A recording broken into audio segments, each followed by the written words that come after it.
자, 뭐 카예요, 카. 전기자동차는 아니고 예측한데 이 사람이 얘기한 걸 저는 굉장히 그 가슴에 담습니다. 역사란 현재와 과거 사이의 끊임없는 대화다. 그냥 흘러지나간 일사람들의 얘기나 흔적이 아니라 오늘날에 계속해서 우리가 반추에 되새길 수 있는 끝없는 대화다. 괜찮죠? 단순한 대화면 또 우리가 재미가 없지. 그래서 역사가의 역할이 되는 게 뭐냐면 현재를 이해하는 열쇠로서 과거를 이해하고 다루는 거다. 그러니까 역사가가 현재를 이해하는 열쇠로서 역사를 다룬다 그러면 그럼 일반인들은 왜 역사를 공부해요? 현재를 이해할 수 있는 다른 어떤 열쇠, 다른 잣대. 지금의 민주주의가 바로 된 건지, 지금 우리 사회의 경제가 바로 되고 있는 건지, 우리 사회의 움직임이 어떤 건지 이런 것들을 바르게 이해하려면 어떻게 된다? 예측하의 주장에 의하면 역사를 배워야 됩니다. 그래서 우리 이 자리에 계신 분들은 다 공감을 하리라고 생각을 해요.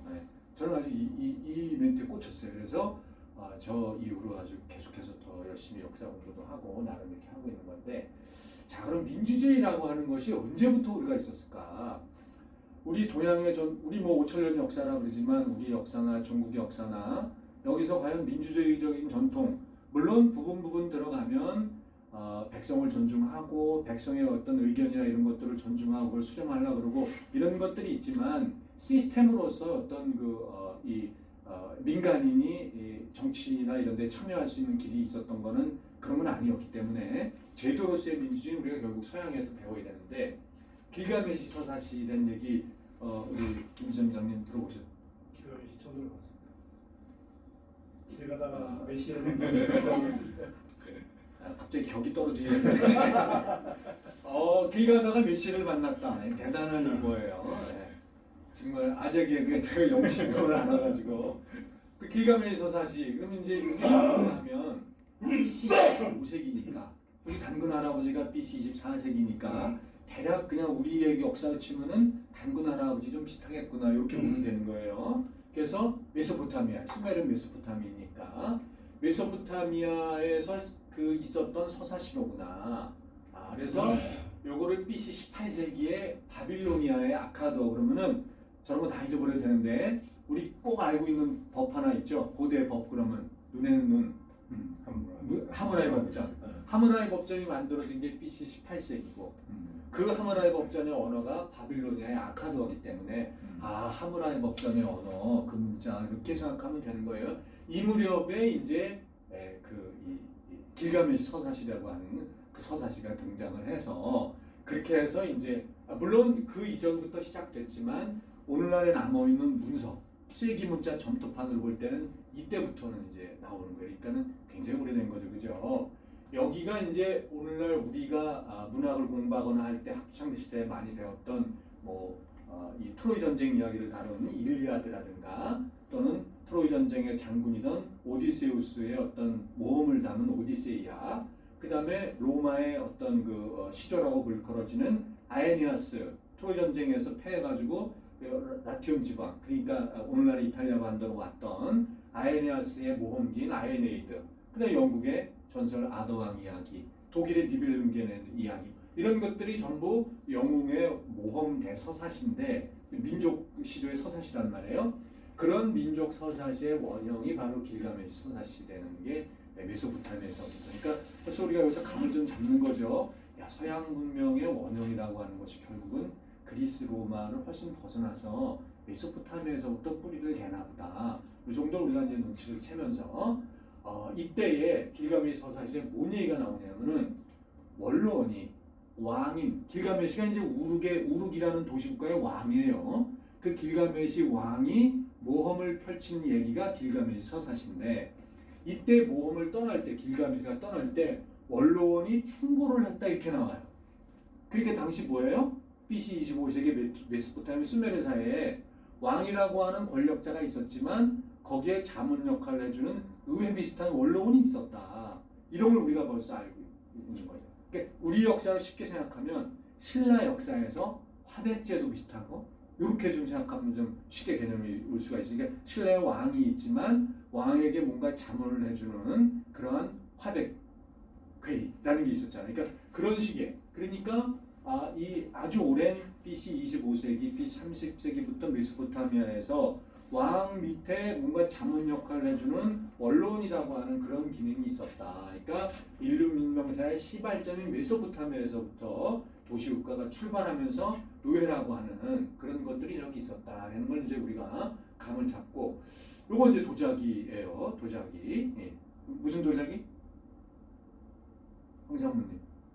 요거 그러니까 우리가 이제 서양의 그 박물관을 댕기면 뭐 루브르든 대형 박물관이든 뭐 독일이든 뭐 교황청 박물관 어디든 가면은 이런 도자기를 많이 봐요. 이렇게 해서 이 황색 이 적색으로 바탕으로 하고 흑색으로 인물을 만들고, 이렇게 하면 요거는 흑색 인물 기법. 정 반대가 있어요. 이거를 적색으로 하고 바탕을 흑색으로 하고 그러면 적색 인물 기법. 요거는 BC 6세기하고 BC 5세기에 그리스에서 만든 도자기. 그때만 2600년 전, 2500년 전에만 딱 만들었던 도자기입니다. 그 이후에도 안 만들었고 이전에도 없었고. 그래서 요거 딱 보면 돼요. 여기서 남자 칙칙하게 생긴 남자 둘이 장기판을 놓고 장기를 두고 여자 한 명이 딱 쳐다보고 있는 게 나오면 요거는 똑같아요. 장기를 두는 아킬레스와 아에네아스. 아킬레스 그러면 아킬레스 우리 학생 아킬레스 많이 들어보셨죠? 네. 트로이 전쟁에서 제일 용감한 장군. 영화 그 트로이 할 때 그 브래드 피트가 열연했던 그 역할이 아킬레스란 말이야. 그러니까 이제 아킬레스가 딱 나오는 거예요. 여기 글자가 있어요. 여기 어디서 아에네아스 아킬레스 글자 써 있는데 안 보이네 지금. 여기 옆으로 붙어 있는데. 그래서 둘이 장기 두는 모습인데, 아킬레스하고 아에네아스하고 트로이 전쟁에서 그리스 연합군의 절친인데, 자, 저 도자기가 하나 또 있고, 도자기가 하나 더 있다 참. 백색 바탕으로 된 도자기가 하나 더 있어요. 그래서 나중에 이제 그리스 문화라는 도자기 공부 나중에 다시 하고, 요거는 이제 무슨 장면을 담았어요? 에피소드가 뭐예요? 주인공이 바뀌었습니다. 아킬레스의 무구를 놓고 다투는 오디세우스하고 아이아스. 아까 장기를 두던 자는 누구예요? 아킬레스하고 아이아스. 지금 여기서 아킬레스의 무구를 놓고 싸우는 자는 아이아스하고 오디세우스. 우리가 여기서 뭘 추측해 볼 수 있어요? 김 대표, 뭘 추측해 볼 수 있어요? 일단 아킬레스 전는 아킬레스가 죽고 죽었잖아요. 죽었으니까 그 무구를 놓고선 둘이 싸우고 있구나. 요걸 우리가 알 수 있단 말이에요. 일단 자, 그거를 생각하면서 싸우니까 싸울 때 이때 아까 아이아스하고 아킬레스하고 장기 둘 때 뒤에 있던 전쟁의 여신 아테나 여신은 트로이 전쟁에서 일방적으로 그리스 연합군을 응원해주던 그리스 연합군의 수호신이에요. 그 수호신인 아테나가 뭐라 그랬냐면은, 야, 아이아스 오디세우스 같은 뼈끼리 싸우지 말고 병사들 투표로 아킬레스 무구의 주인공을 정해라. 병사들 투표로. 그래서 왜냐하면 이게 왜 그랬냐면, 고대 그리스 문화에서는 뭐라 그랬냐면, 사람이 죽었을 때 반드시 시신을 깨끗하게 닦아가지고 염을 해준 다음에 화장을 해줘야 됩니다. 그래야 저승에 간다고 생각했어요. 우리랑 개념이 아주 비슷해요. 우리 염 깨끗하게 하든. 근데 아킬레스가 어떻게 죽어요? 트로이 전쟁에서. 트로이 성벽을 겨울르다가 트로이 왕자인 파리스가 쏜 화살이 어딜 맞아요? 뒤꿈치역에 아킬레스 건을 여길 맞잖아. 여길 맞아가지고 죽어가지고 성벽을 겨울르다 떨어져 죽었단 말이야. 그러니까 그리스 병사들이 보고 그 아킬레스 시신을 가서 가지고 온 다음에 깨끗하게 씻어서 염을 해가지고 화장을 치러줘야지, 그래야지 영생을 얻는 거니까 거길 가야 되는데 누가 가 거기를? 적군이 트로이 군사들이 많은데, 이때 제일 용감한 아이아스하고 오디세우스 둘이 가가지고, 아이아스가 엄호하는 가운데에 그 오디세우스가 아킬레스 시신을 들쳐업고 왔거든.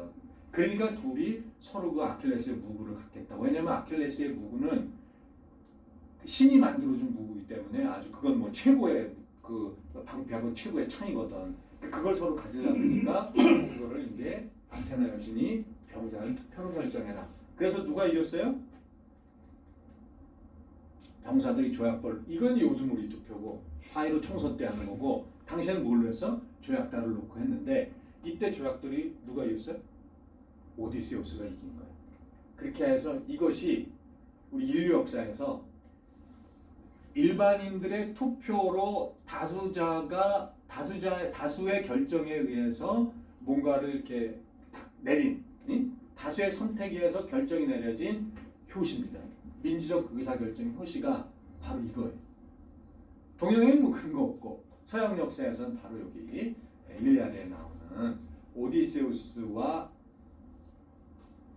아이아스가 싸웠을 때 그 무구를 누가 가질 것이냐를 병사들 투표로 결정하는 이게 이제 효시가 되는 거죠. 자, 이건 뭐 하는 거예요?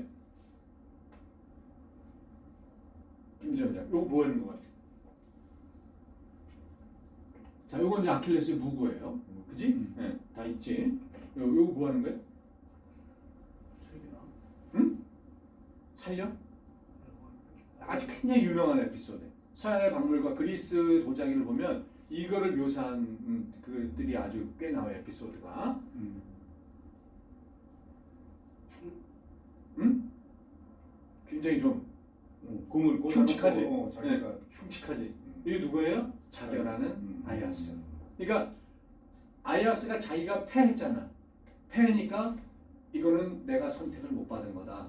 해가지고 칼 박아놓고서는 이렇게 칼 박는 작업을 한 거야. 그러니까 칼 박아놓은 거야. 아이아스가 칼 박는 거야. 칼 박는 작업이 칼 박는 작업한 거지. 칼 박고서는 자기가 그냥 거기 점프해가지고 병사의 부름을 내가 받지 못했기 때문에 나는 이게 가야 된다. 가지고 자존심이. 이게 저한테 너무 어려운 거 물어보지 마요. 왜도 답 못하는 거 굉장히 쉬운 거였는데. 그래가지고 이것이 민주적인 결정이 아주 승복하고 명예를 깨끗하게 지키는 민주주의의 엄중한 이 저런 어떤 이 자세를 가진 사람들이 출마를 해야지 실제 땅콩으로 난 정치 안 하려고 했는데 옆에서 시켜서 하면서 이런 사람들이 대통령을 하고 그러면 나라가 이상한 방향으로 나갈 수밖에 없는 거예요. 자, 그리스 정치체 이제 이렇게 해서 민주적인 전통이라고 하는 것이 서양에서는 저런 결정 과정이 좀 있다는 걸 보고 이제 그리스의 민주정치 체제는 크게 이제 네 가지 분야로 나가는데 처음에 왕정이 있다가 왕 혼자 말아먹느냐 귀족 여러 명이 해먹자 그러다가 귀족 정치가 다수가 하다가 참주라는 게 나오는데 이 참주는 어떻게 생각하냐면 되냐면은 그리스 여기에서 독특하게 도시국가들에서 독특하게 있던 건데 참고로 그리스는 1820년까지 단 한 번도 독립적인 국가가 그 하나의 통일 국가가 있은 적이 없어요. 280여 개의 폴리스로 다 쪼개져 있었습니다. 그래서 다 같은 그리스 민족이고 같은 그리스어를 활용하고 같은 그리스 신화였고 문화였지만 나라는 다 쪼개져 있었던 거예요. 쉽게 생각하면 우리나라의 삼한시대 마한의 42개 나라, 진한의 12개 나라, 변한의 12개 나라 뭐 이런 식으로 막 쪼개져 있듯 전부 이렇게 쪼개져 있었던 사회다. 이것이 그리스라는 하나의 나라로 통일된 거는 1820년대예요. 그걸 우리가 이제 참고로 알고 그렇게 해서 그러면 이거는 그리스라 그러면 정확하게 말이 그래서 안 되는 거예요. 왜냐면 이게 다 쪼개져 있었기 때문에. 그래서 우리는 이 각 쪼개진 나라들이 대략 이런 과정을 밟으면서 발전해 나가는데 그 중에 대표적인 나라 우리가 늘 어느 나라를 얘기해요? 그리스의? 이거 굉장히 쉬운 건데 아테네지. 네.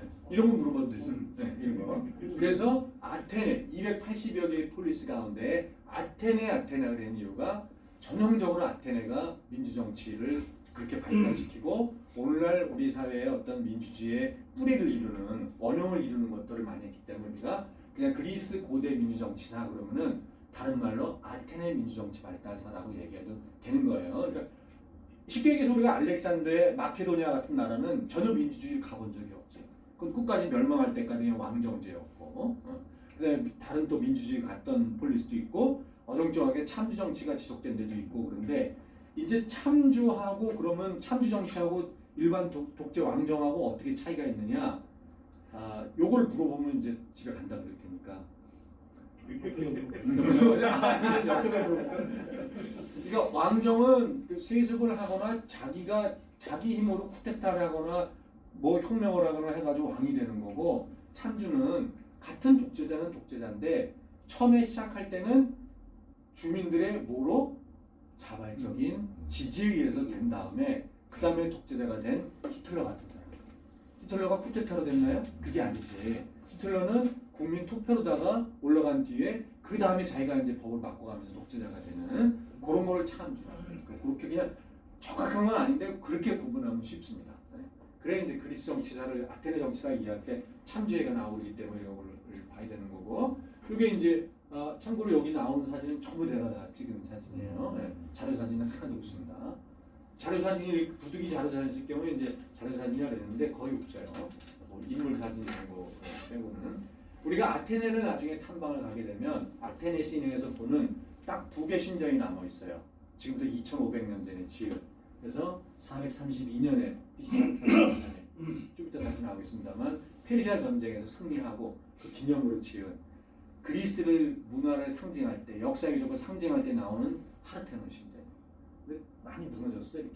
그리고 여기 있는 조각들은 다 어디서 뜯어갔냐면은 런던의 대형 박물관에 가면 1820년대에 얘네들이 홀랑 뜯어다가 아직 그리스가 완벽하게 독립이 안 되고 터키에서 이 독립을 할까 말까 하는 과정에 이 터키 정부의 허락을 얻어가지고 그래서 영국에서 이거를 홀라당 갖다가 뜯어다가 갖다 놓은 거예요.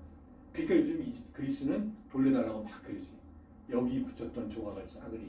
그래서 대형 박물관에 가보면 요 크기에 맞게 그대로 특별 전시실을 만들어가지고 그 배열을 갖다 해놨어요. 나중에 이제 대형 박물관 가시면 이걸 보고 그래서 이건 많이 이제 이렇게 돼 있고 여기가 아크로폴리스 맨 위에 있는 거고 저 건너편을 보면은 원형이 좀 더 잘 보존되어 있는 건 요거 헤파이스토스 신전. 헤파이스토스라는 건 이제 이 대장장의 신이죠. 그리스 신화에서 요 두 신전이 도리의 양식의 상징적인 그리스 문명을 상징하는 이제 저런 건데